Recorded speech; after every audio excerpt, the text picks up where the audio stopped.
Bye-bye! Bye-bye, Lily! Bye-bye, Lola! Bye-bye. You wanna sing? Twinkle, twinkle, star.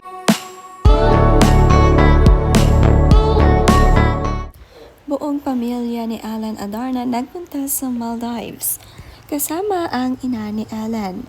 Ito nga ang first out of the country ni Alan na parehong kasama ang kanyang dalawang anak na sina Elias at Liana.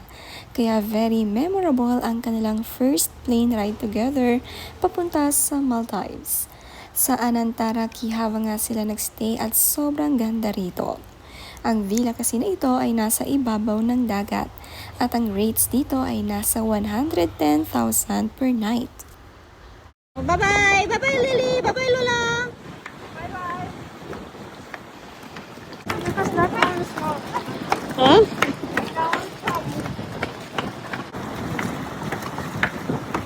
Bye, Kuya Dad.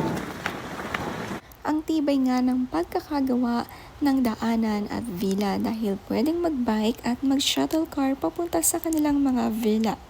May kanya-kanya ding bike ang bawat villa, agad na sinakyan ng magkapatid na Elias at Liana. Alalay nga ng kanilang lola Miriam at syempre ang yaya ni Liana na palaging kasama sa bawat travel.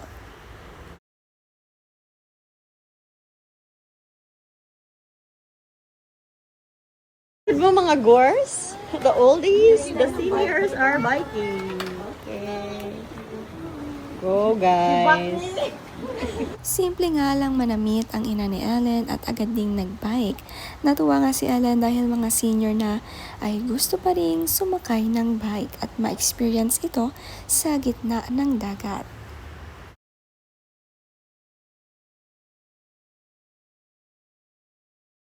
Really? Where's slippers? Where? Lori! Si Liana nagustuhan ng bathtub sa villa na ito at agad niyang pinuntahan. Dinala naman ni Elias ang slippers ng kanyang kapatid. Maalaga nga at pinapasuot ito.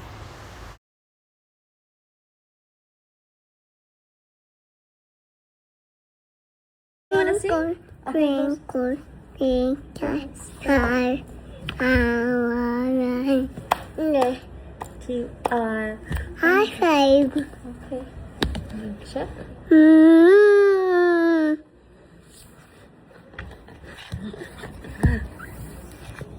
Oh my God. Mm. Basta makakita ng camera itong si Liana ay kukunin na ito. Gusto ring nagvi-video. Napakatanga ng favorite song na Twinkle. Ready na nga sila for swimming.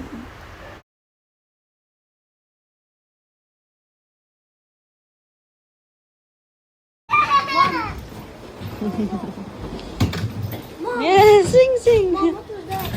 No, it's just a... Very caring nga itong si Elias sa kanyang kapatid. Sila nga ay nasa duyan. Bantay na bantay nga ang kapatid. Sabi sa mama niya, don't swing nga raw. Inaalala si Liana. Napaka-relaxing dito sa kanilang pinuntahan.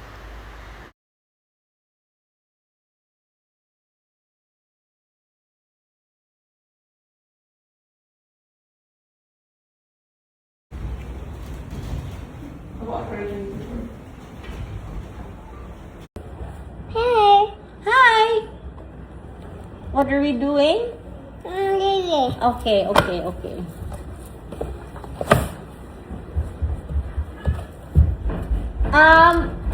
Elias, can you open the door, please? Thank you.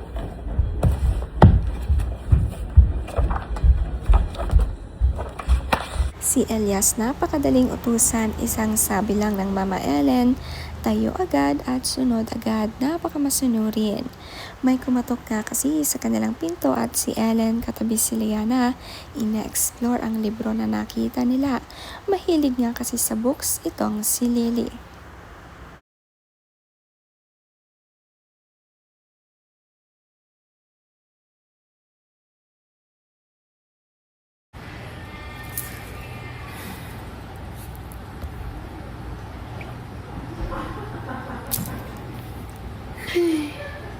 Maraming araw na pagdaanan si Ellen sa airport pa lang dahil natapat nga sa sakit ni Liana na LBM.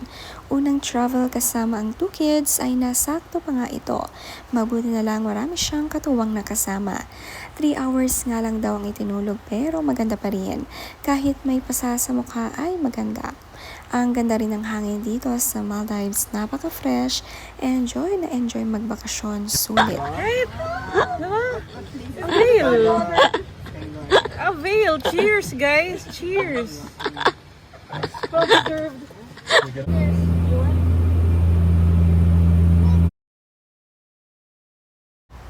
Finally nga, nandito na sila at makakapagpahinga na at magpapagaling muna si Liana. Kaya wala sa mood sa plane ride nila.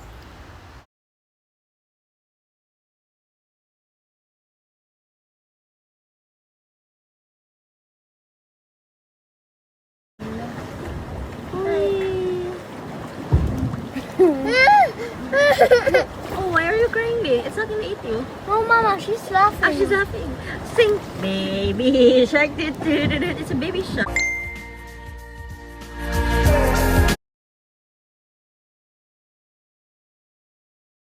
Ito nga ang tour sa villa sa Anantara Kihava. Ganito nga ang kanilang inupahan over Wattle Pool Villa. Maluwag ang buong villa, nasa 230 square meters. Solong-solo mo nga ito. Bago pumasok, makikita ang bike at mga payong. Very thoughtful ng may-ari ng resort. Mayroon ding pangalan sa pinto para sa mga magre-rent dito alam kung saan ang villa nila. Pati may bike nga ay may pangalan. Sa pagpasok, tanaw agad ang dagat. Ito nga ang loob ng kwarto, may extra bed at TV pa. Malaki din nga ang balcony. Dito nga masarap mag-relax sa balcony. May breakfast table at may duyan pa. May relaxation area nga ang bawat villa. Mayroon ding bathroom na may bathtub at higaan pa. Ito na ata ang dream goals ng bawat bakasyonista, lalo na mahilig mag-beach.